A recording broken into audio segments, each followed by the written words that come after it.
Над 100 вработени во повеќе уметнички установи на кои платите им се намалени повеќе од една година согласно колективниот договор и покрај одлуката на Комисијата за следење на примената и толкување на колективниот, не добија повисоки износи и разлики на платите во јули, реагираат од Синдикатот за култура.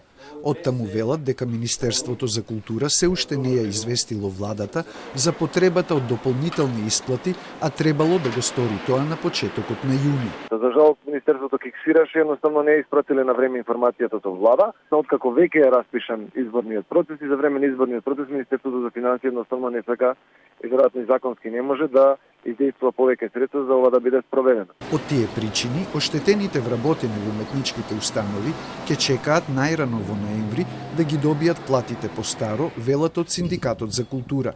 Од Министерството за култура добиле одговор дека пресметките од установите стигнале со задоцнување и од тие причини не ја информирале владата.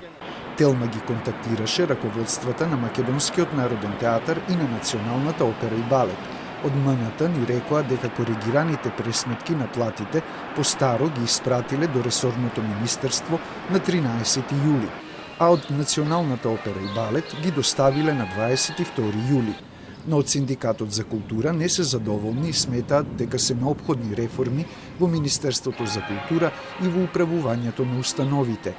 Од ресорот култура потврдуваат дека корекциите на платите ќе стигнат по локалните избори, а во меѓувреме ќе бидат превземени сите неопходни активности за да се обезбедат ретроактивни исплати на сите коригирани плати согласно заклучокот на Комисијата за следење на примената и толкување на колективниот договор.